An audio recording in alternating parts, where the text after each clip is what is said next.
Well, dearest Uncle Dan, Yeah. continuing on the theme of all of the good things that have happened in this world, it's hard to imagine, certainly in North America, it's hard to imagine a more beautiful day of the year than the 11th of September. Early in September. Early mid-September. Yeah. It's cool enough, but it's still beautiful. Still lovely. Maybe some leaves have started to change up in the hills. Mm-hmm. The wheat is ready for... The heat has broken. Yeah. It's just beautiful. The peaches are out. Yeah. It's hard to imagine a better day. So we're here to ruin it for you. To ruin it. I mean, if the Wahhabis can't do it, we got somebody who can. Uncle Doug, I believe, is going to tell us about the OG September 11th in these here United States. Even though they weren't the United States at the time, long story short, That's Uncle true. Doug, tell us the good news. Take it away. I want to talk about another fun event that happened on 9/11 and happened many years before what we have come to know as 9/11. Okay. And it is the Meadows Massacre.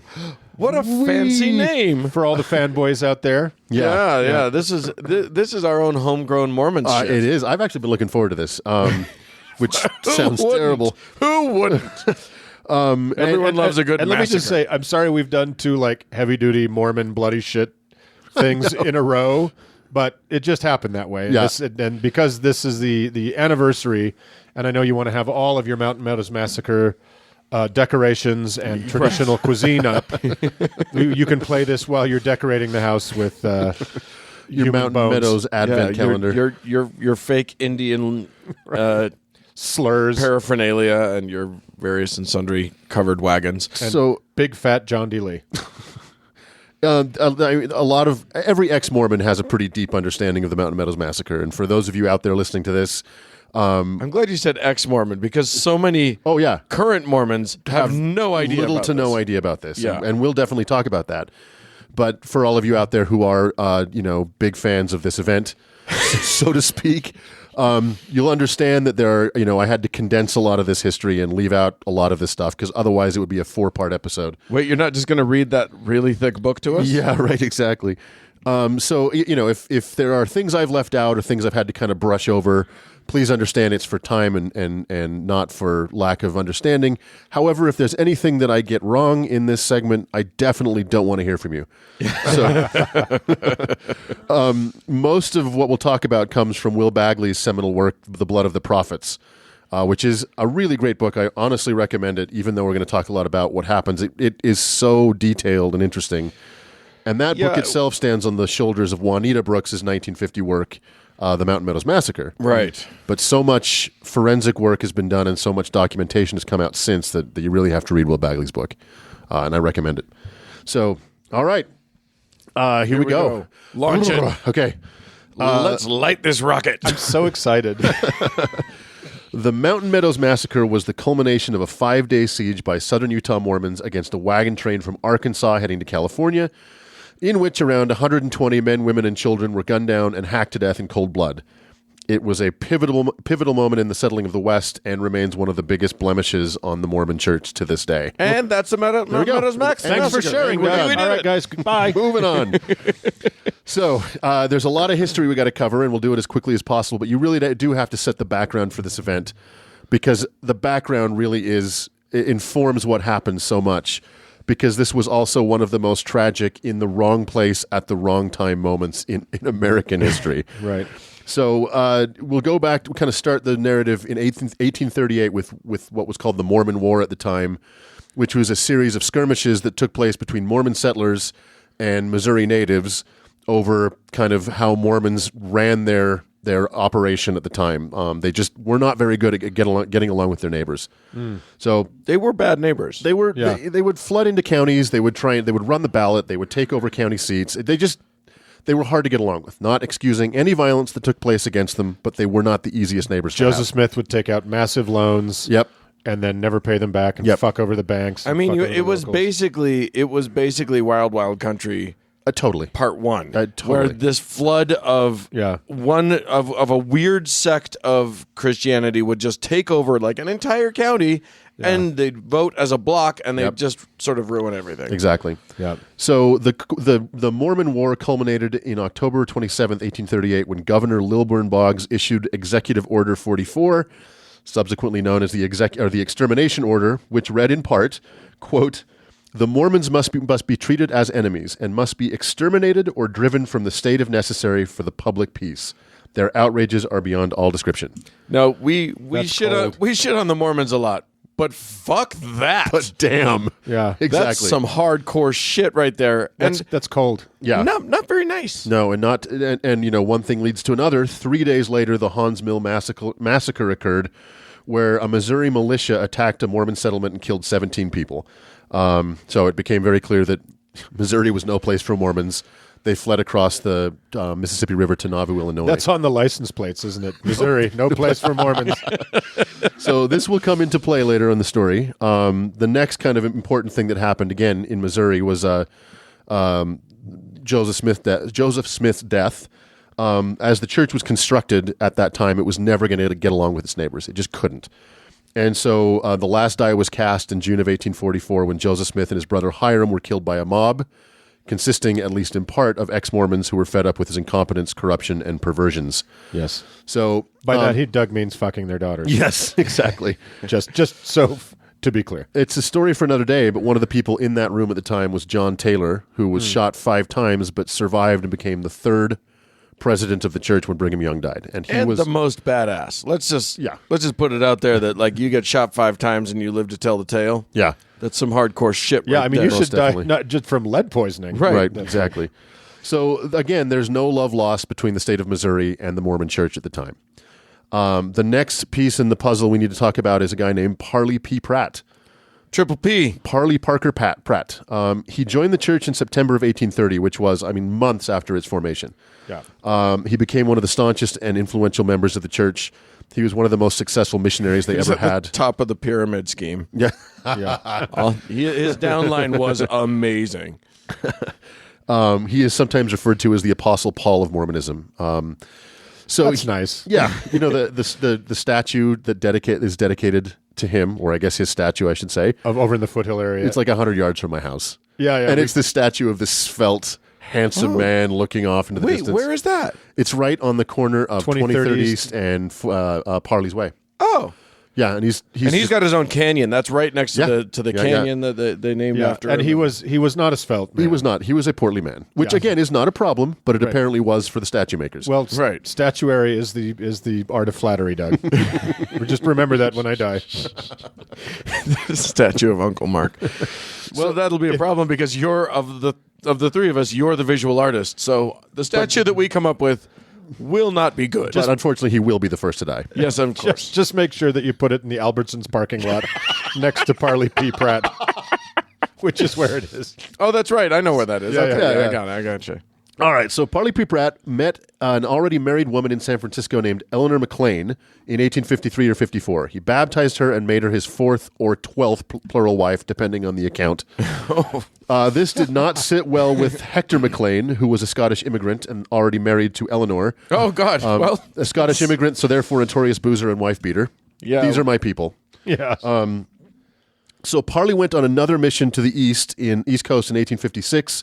And that's where Hector eventually found him and stabbed and shot him to death in Van Buren, Arkansas. Oh. Okay, this is 1856. We've jumped a little bit ahead in time. The death of Parley P. Pratt was almost as calamitous an event for the Mormon Church in Utah as the death of Hiram and Joseph was in 1844. It was a big deal. And this, again, happened in Arkansas. This will come into play. And for the simple crime of just marrying another guy's wife. Exactly. Why is everybody so hard on the Mormons? Right? They're just stealing your wives and all your shit and your land and burning everything. Come on. Get over it. Yeah. And in the same piece of time that Parley P. Pratt was killed, so it's 1856, 1857, the Second Mormon War, or the Utah War, occurred. And so although the Mormons had intended to set up their own theocracy in Utah, they had left the United States into what was Mexico and set up the state of Deseret. And then Mexico, and then the United States came to them. Well, 2 years later, gold was discovered in California. So that dream of, westward expansion was given a shot of cocaine. Right. So there was no way they were going to stay out of the U.S. And so they began this tense relationship with the United States, trying to negotiate their entry into the United States as a state. Back into the U.S. after they had purposefully fled it. Correct. Right. To set up a theocratic kingdom. So when Democrat Patrick Buchanan was campaigning against the brand new Republican Party in 1856, the country was on the brink of civil war, and the Mormon question was a major issue in the campaign. Yeah, the Mormon question was how it was referred to. Exactly. This was like... Yeah, the two big problems were the South and the Mormons. Right.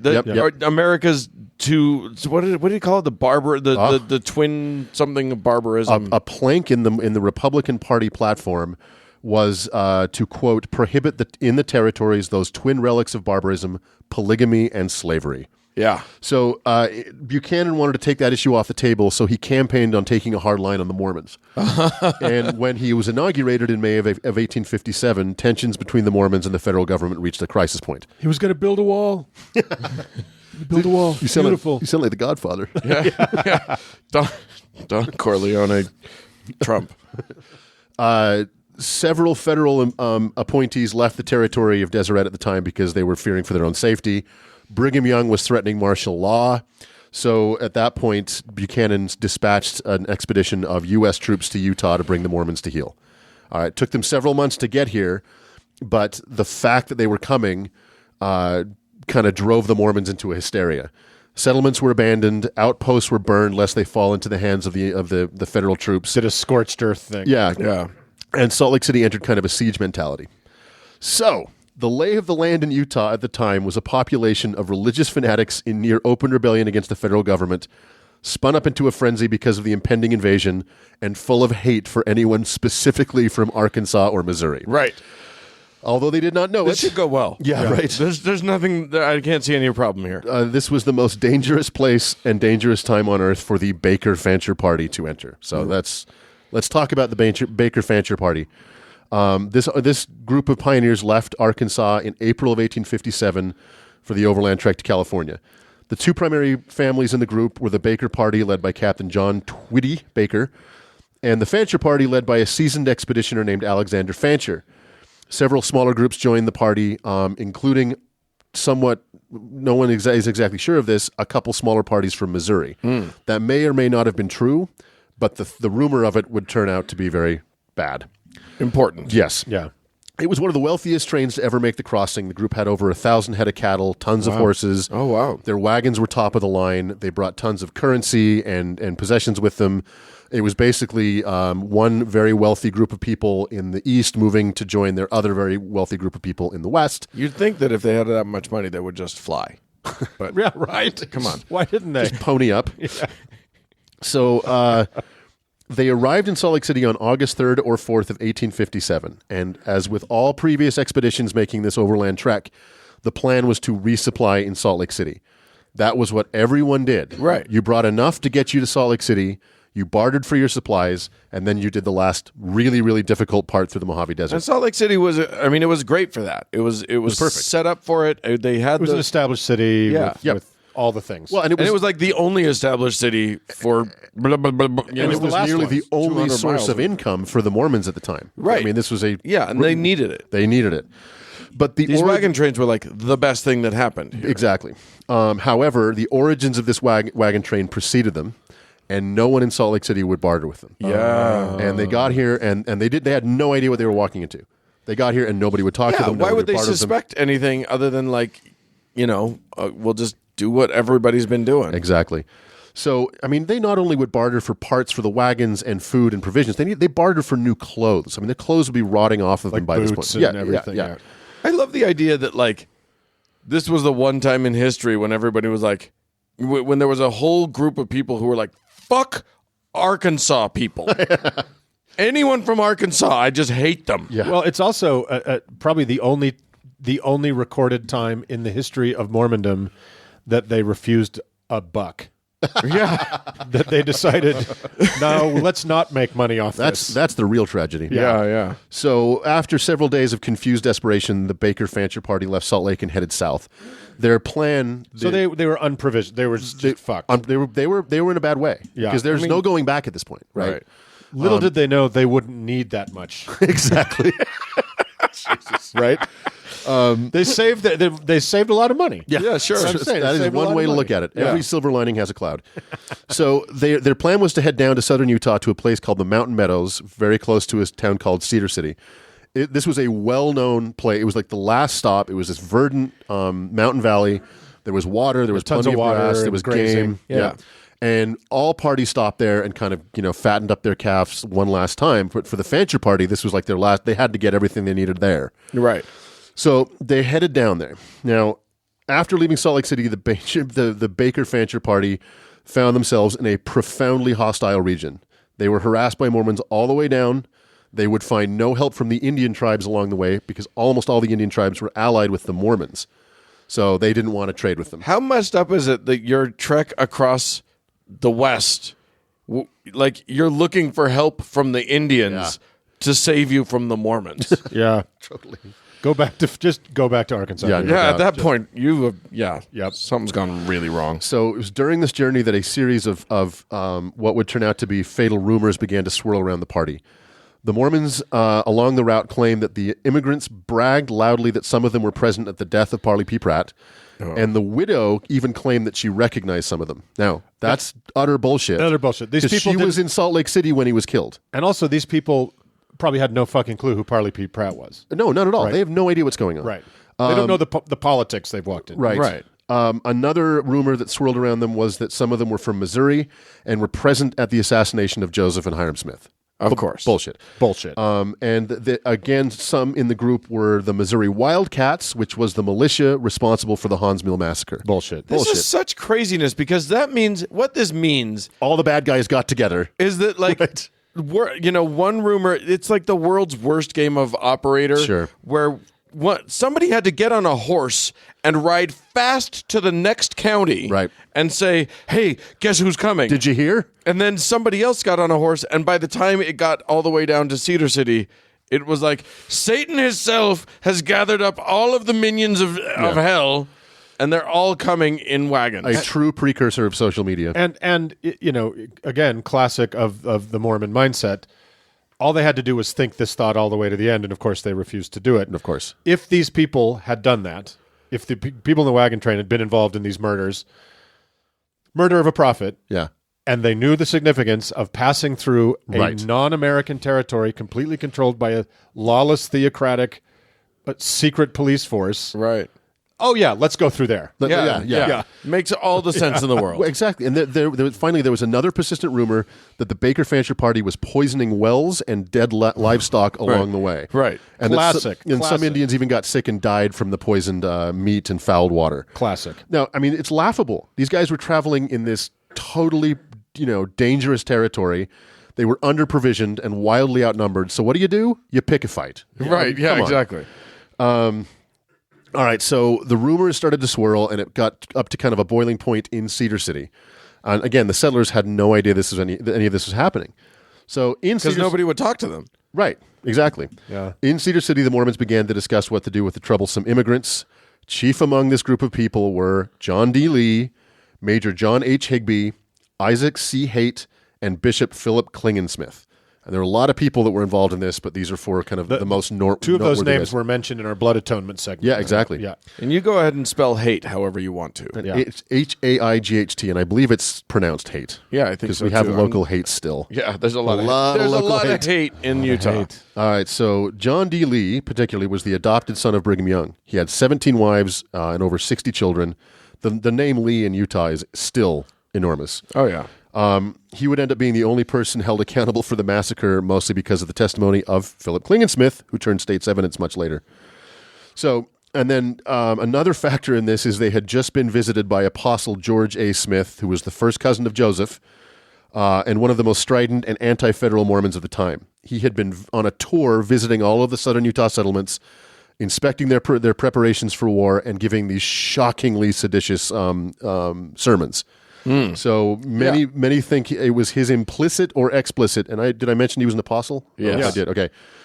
Many think it was his implicit or explicit instructions that led directly to the massacre. And just to show how cold-blooded he was, on August 25th, when he was on his way back up to Salt Lake, he camped right next to the Baker Fancher party whose fate he had sealed. Yeah. So, That's fun. That's cute when So, you do that. Mormon passive aggressiveness. by early September, the Mormons in Cedar City had decided they were going to wipe out the Baker Fancher party and began preparing to do so and to make sure they could blame it on the Indians, which will be a big theme going forward. Again, to reiterate something you said earlier, Yeah. Indians and Mormons had sort of allied themselves all along this corridor. Like, after the Mormons killed a whole bunch of them, the Indians found it in their best interest to not be killed anymore. Yeah, I mean, it's like the Soviet Union and Finland. They kind of didn't everybody have much of a choice. there was commerce happening and stuff. So it was useful for them to be more allied than not. Right. So Lee's adopted son was of the local Paiute tribe, and by all accounts, Lee had a strong relationship with the local Indians. He reached out to a local Paiute tribe and offered them some spoils if they helped in this attack. Now, the Southern Utah Paiutes were, amongst the most poverty-stricken Indians of the time. Imagine that. They were wretchedly poor, and the westward expansion was crushing them. And they were beguiled by the riches. They wanted the cattle. So they said, all right, we're in. We'll help you attack this party if we get to keep some portion of the spoils. Right. So just on a side note, we got to talk a little bit about Brigham Young's role in all of this. Brigham Young, the then president of the church. Then president of the church and governor of the territory of Utah. Founder of Salt Lake City. Yes. So there may be a kernel of truth or two in this, but it's surely kind of some bold revisionist history. But there's a story that Brigham Young actually tried to stop the massacre. When the Cedar City Mormons decided to kill the Arkansans, some people were hesitant, so a messenger was dispatched to ride up to Salt Lake City and get the Prophet's counsel. Unfortunately, the person was dispatched on September 6th, the day before the siege began, didn't arrive in Salt Lake City until September 11th, the day before the massacre. So it's kind of a moot point. Right. The likeliest scenario is that Brigham Young knew of or approved of the action but wanted deniability. Right. He sent a message with the rider that said, quote, again, arriving days too late to stop the massacre, but quote, in regard to immigration, trains passing through our settlements, we must not interfere with them until they are first notified to keep away. You must not meddle with them. The Indians, we expect, will do as they please, but you should try and preserve good feelings with them. There are no trains going south that I know of. If those who are there will leave, let them go in peace. I mean, whatever. A little too cute, right? Yeah. A little too a little after the facty. Exactly. So the story, there's like some other embellishments on the story. Did it actually? By the way, did the message that he sent actually? Was he the guy supposed to wink during the thing? Was there wink written in the note? There's further embellishments on the anecdote where Brigham Young told the rider heading back to Cedar City, quote, to start and not to spare horse flesh, but go down there just as quick as possible. And I want you to ride for dear life, ride day and night. Then Brigham Young went back into his office with a troubled face and bowed head. Oh, bullshit. Where's that quote from? That's something. Yeah. It's from something. Brigham Young never felt more alive than when he thought someone was dying. So, right, that's true. It was his valet who was standing outside the Lion House who saw that conversation take place, apparently. Yeah. And then he reported that. And it was all trying to make Brigham Young look like, oh my God, please, this can't happen. Bullshit. Brigham Young's valet, who is the same guy that Trump used to pretend to call all those people. Yeah, John Barron. Right. Okay, so early on the morning of September 7th, the Baker Fancher party began cooking breakfast when a volley of shots rang out. The first person hit was probably a little girl, and it's unclear if she died right then or later in the siege or if she died in the final massacre. A little girl in the wagon train. Yeah, in the wagon train. Yeah. And they had set their wagons up in a semi-defensive posture because that's good habit. Yes. But they expected, obviously, nothing to happen. So, but something the Mormons did not know was that, and it would be very clear very soon, but there were several veterans and experienced expeditioners in the Baker Fancher party. Alexander Fancher had made 2 previous trips to California and back, and several of the people in the party had been in their local militias in Arkansas. So they had some skills. So the first full frontal assault, led mostly by the Paiute allies and Mormons dressed as Indians, was repelled effectively by the Baker Fancher party, and surprisingly. 10 to 15 of the Baker Fancher party were hit, and 7 of them died right then. 3 would die in a few days, but they still managed to push back the Mormon attack. So the immigrants immediately set to building a defensive perimeter. They managed to circle their wagons. They dug up earth under the wagons to kind of block that view. Yeah. They chained the wheels together. So almost right away, it was a debacle for the Mormons. They thought they were going to charge right through, kill them all, take everything, and be done with it. But that was not the case. The hard part for the immigrants, though, was that the nearest water was about 100 yards away. And they couldn't do anything about that.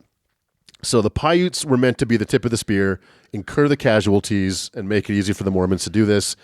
But the bungled surprise attack led to the death of at least one Paiute and the injuring of several more. You gotta spend your Lamanites wisely. Exactly. Right? So the alliance pretty much broke apart at that point, and any further participation by the Indians is dubious at best. Well, it couldn't have helped that, like, the Mormons say, hey, help us with this assault, and then we'll split it with you. And then, on the day of when everybody's supposed to show up for the fight, all of the Mormons show up dressed as Indians. Yeah, exactly. Like, at what point does that... It'd be hilarious if the Indians showed up dressed as Mormons. But yeah, I mean, that's not inspiring confidence as in your ally. And the guys dressed as Indians are like, okay, go. Go. You guys go first. We're right behind you. Yeah, go. Oh, so like I said, the Indians pretty much abandoned this effort at that point. And every account after the fact, the Mormons have always tried to blame this on the Indians, but their participation was dubious. Yeah. From that point on, it was pandemonium. The Mormons tried to assault the Arkansans several more times, every time being repelled. Point of order. Can we call them Arkansawers, please? Sure. I just love And that. Arcanite was we did. Arcanite is another one, sure. Yeah. Sure. Yeah. I can call them whatever you want. Every attack was repelled. The Mormons settled into a basic siege where all they could do is snipe at the wagon train and just kind of wait for something to happen. The situation... by this time, the Arkansans surely realized that there were white people amongst the group of Indians that were attacking them. Right. By one account, they actually saw John D. Lee riding on a ridge, sent up a white flag, and were trying to call out to him. So they knew that white people knew what was going on. Right. And the fact that nobody showed up to help them, they pretty much knew what was going on at this point. Right. Their situation was getting really desperate. They were out of water, low on ammunition. Their wounded were dying and putrefying. Ugh. The fortification was surrounded by livestock that had been knocked down in the crossfires. I mean, it was a nightmare. And they knew no one was coming to help them. So at the same time, John D. Lee realized there was no way they were going to overrun these guys, that they needed to use some kind of subterfuge or, So they send in a couple of missionaries. more or less. Hi. So, who wants to convert? I love your little circled wagon thing. This is for neat. On Thursday, September 10th, able-bodied, loyal Mormons were pulled from all the settlements, primarily Cedar City, to come aid in what was going to be the massacre on the next day. John D. Lee, under a flag of truce, rode out to the wagon fort to negotiate terms of surrender. He told them that the local Mormon militia... John D. Lee was going to surrender to him? You win! Oh, I fucked this up. You were supposed to... Oh. Damn it. He told them the local Mormon militia had arrived, and they would rescue them from their Indian attackers. However, they had to surrender their arms and march out under the Mormon protection to Cedar City, or else the Indians would overrun them. Okay, so let me make sure I have this gambit right. He says, don't worry, we'll save you from these Indians who have been attacking you. Right. All you have to do is give us all of your guns and everything. Yes. And then and march out single file. A monstrous act of treachery. Yeah, and the Arkansawers weren't stupid. They knew that this was a big gamble. Yeah. But they had no choice. Yeah, what else are you going to do? They were nearly out of ammunition. It was a bad situation. It's an incredible betrayal from a man of God. Yeah, give us all of your... You have to give us all of your rifles. You have to put your pants down around your ankles and walk like penguins. Exactly. Yeah. So Lee broke them into three groups. The first were the wounded and smallest children that he put on 2 wagons. Then all the women and children marched together. And then finally all the remaining men, marched out in a single file line. And as they did, a Mormon would come out and get armed Mormon would come out right next to each man. So after they walked about a half a mile... God, they must have known You can't feel safer coming. than that. Right, exactly. Having an armed guy on every guy, that's how it feels safe. This seems normal. This seems fine. And the guy just complained about his wife and kids the whole time. You don't know what it's like. I got 6 wives. You're lucky. You only got 1. They walked about a half a mile, and that's when Major John Higbee shot his pistol in the air and said, either halt, do your duty, or halt, do your duty to Israel. And the Mormons turned and shot all of the men point blank in the head. What happened? Ta-da! Yay! What happened next is not. We won't ever know. The only accounts we have are from the Mormons, who had every incentive to lie, or by people who were under 6 at the time. The only thing we know for sure is that everyone over 6 was killed in the Mountain Meadows. Here's the likely scenario: is that More Mormons dressed as Indians leapt from the bushes and attacked the women and children, who ran for their lives. John D. Lee and Samuel McMurdy killed the wounded on the wagons. Oh, my God. Later forensics, mostly from a really unfortunate incident that happened in 1999, when a backhoe that was building a monument to the massacre unearthed a giant mass grave. Yeah. And modern forensics had access to a huge, set of remains for the first time, determined that most of the people were shot from very close range shots to the head or were bludgeoned to death, blunt force trauma. Wow. That's a little whoopsie-doo. Yeah. When you're building your monument. I remember that. And the Mormons, the official church, was trying to contain this story and build the monument. Yeah. They literally, it's shocking that they were even building the monument because this was hush shit. Yeah, they have denied for so long. For over 100 years. Yeah, so they went and fucked themselves there. It's weird they have a habit of doing that. But proceed, Governor. Well, so the Mormons shot most of the men in the head and then set about beating the women and children to death with the butts of their rifles. Oh, come on. Because we needed to make it worse. Yeah. There are accounts that some disillusioned Mormons joined the group before the siege to go to California. When the massacre began, these individuals had to have their throats cut so they could blood atone for their betrayal. Our old friend blood atonement. Yeah. So much fun. There are persistent but unsubstantiated rumors of rape on the day of the massacre, but even the Mormons who confessed to some of the killings later on still denied this. However, in order to believe them, you would have to believe that this is the first and only massacre that didn't involve rape in world history. Although, frankly, you don't need the rape. No, you don't. They did. Do you ever need the rape? I'm just saying, we say that to make it because oh my it's God, worse. it's going to make it worse. Yeah, but exactly. It doesn't make anything any worse. It makes it worse. I was going to let him off on the bashing in children's heads with rifle butts. But okay, I'm going to draw the line. All right, now you've done it. The bodies were stripped of their clothes to add to the myth that it was an Indian massacre, and the bodies were left to rot and be ravaged by wild animals for months. Wow. 17 children. They just left them there. They just if they buried them, it would look like it was Christians. Yeah. Oh. So Good Christian man. 17 children under 6 were spared in an act of weird mercy and were adopted out to several families across southern Utah. In an act of cruelty. Yeah, exactly. The livestock was and a year later were married to in their 70s. The livestock was sold off. Any valuables were plundered. There is a legend that 3 men managed to sneak out of the siege to find help. 2 were tracked down and killed fairly quickly, but 1 may have made it the 150 miles to Las Vegas, which was a Mormon settlement at the time, only to be shot dead in the street. Oh, fuck off. Really? Yeah, there's a rumors and legend that happened. Good, I made it. Yeah. You guys, you'll never guess what happened. That's like the story of that guy who survived Hiroshima and went home to Nagasaki. True story. Yeah.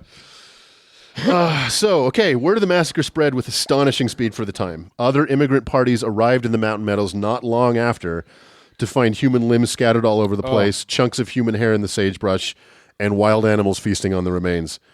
The first investigation into the Mountain Meadows massacre was conducted by Brigham Young. Yep. Who determined it was an Indian massacre and the Mormons were only involved trying to save the survivors from the savage, bloodthirsty Indians. His allies. Yeah, exactly. Yes. The Mormon War delayed any federal investigation until 1859 when the Carleton investigation arrived at Mountain Meadows. The bleached bones were still all over the place. The men gathered up as many bones as they could find and erected the first monument to the massacre. It was a cairn of rocks with a white cross on top of it. That was the first effort to bury them. It was nearly 2 years later. Most of the children were retrieved in that 1859 investigation, returned to their families in Arkansas. Eventually, all 17 would be rescued. Oh, really? Yeah. Apparently the feds were none too happy about this. No. Yeah. Inscribed on the cross. Because, the Mormons made no effort to return these kids to their families. They made every effort to hide them. You are now Mormons. You're one of us. You belong to us. And many of these children, even though they were 6, 5, 4, 3 years old, have vivid memories of this event. Right. As you'd expect. Well, yeah. No, they adopted him. It's like, here's your fucking churn, Sally. Yeah. Get to churning. You're a Mormon now. Go card some wool. Yeah. You're one of us now. Inscribed on the cross were the words, "Vengeance is mine, thus saith the Lord, I shall repay." That little meager monument was later destroyed and the bones rescattered in 1861. What? Possibly by Brigham Young himself as he toured the area. Wait. They dug up the bones and then rescattered them. Oh my God. Yeah, that happened. Yeah. And scratched below the words on the cross were the further words, "Vengeance is mine, and I have taken a little." Yeah, I think it's as I read, it was fairly well established that Brigham Young had that scratched in the cross. He was down there. He was down there. Wow. The Carlton investigation, as well as every subsequent investigation, acknowledged at least Mormon participation, if not full responsibility. Brigham Young was actually briefly arrested by a Mormon territorial probate judge, and it was most likely Wow. Well, it was most likely he was never taken into custody. It was probably It's probably a farce just to show that he was. Well, they thought federal charges were coming, so they thought, well, we better put him under arrest in the territory to prevent that from happening or have first custody of him. Then no federal charges were forthcoming, so he was cleared. Wow. The Civil War, no one was luckier than the Mormons that the Civil War broke out. The Civil War delayed. There were a lot of people that were lucky. Let's not. It was. It was a boon for so many. Let me amend that statement. The cannonball business. Huzzah! The Civil War delayed any further investigations until 1871. Pardon me, when Bishop Philip Klingensmith, who by then had left the church, signed an affidavit and turned state's evidence. Oh, interesting. The massacre became a national obsession at that point. Several warrants were issued for people involved. Most of them went into hiding. However, in 1874, John D. Lee was caught and arrested. By then, he had been excommunicated by his adopted father, and it was pretty clear that he was being served up as a scapegoat. There were 2 trials in 1875. One had a hung jury in 1877. He was convicted for the massacre, and the sentence was carried out in the Mountain Meadows. And as Uncle Mark described in episode 50, Lee sat on the edge of his coffin and was shot and fell into it. His last words were apparently, "I do not believe everything that is now being taught and practiced by Brigham Young. I do not care who hears it. It is my last word. I am being sacrificed in a cowardly and dastardly manner." Wow. You could have worse last words. Yeah. Here's a little nugget. On April 20th, 1961, the Mormon Church posthumously reinstated Lee's membership in the church. Why? Fuck if I know. That I is mean, honestly. Nutballs. So the church denied any involvement in the massacre for years. Then over time, they had to admit, yeah, there were some Mormons there, but they weren't doing what we were telling them to do. They did everything in their power to deny involvement and bury the details. But eventually, they had to take some responsibility. And in a beautiful attempt at leapfrogging responsibility, they paid for the 1999 monument to be built, Right. at which President Gordon B. Hinckley said, "Let the book of the past be closed. Let peace come into our hearts. Let friendship and love be extended. May the peace of heaven be felt over this hallowed ground." Yeah, I remember that moment. I feel like we could close the book safely on that. Because once you put up a monument, yeah, well, you're done, Let's right? not bicker about who killed who. Right. It's like the current prophet of the church coming out and saying, "Hey, non-Mormons, you can't use that word anymore because I say so." Exactly. It's kind of like, let the book of history be closed because I said so. No takesies, backsies. Right. No more historians. Thing. The end. So there it is. There it is. Mountain Meadows Massacre. And also on September 11th, and I think before the Civil War, it was the largest massacre. Right? Yeah. It was the largest single killing of Americans. Yeah. Of some kind. I can't remember. In peacetime. Outside of war, it was the largest single killing of Americans before September 11th, 2001. It was before, God, what was it? Oklahoma City. Oklahoma City. That's right. Interesting. Anyway, a lot of dead people. Religion, all good, guys. Yeah. Nothing bad. I mean, we know Mormons. Yes. We were Mormons. Yes. A mild-mannered people. They are now. I don't know where you're going with this, but I was not there. I can tell you exactly where I was. You're the oldest. You're the oldest of us. On September 11th, 1850. I'm pretty whatever. sure you might have been involved in some way. I'm just going to say. I fired the first shot. So, all right. Well, thanks, Uncle Doug. That was gruesome. That was terrible. Happy 9/11, everybody. Yes, enjoy. Let's move on.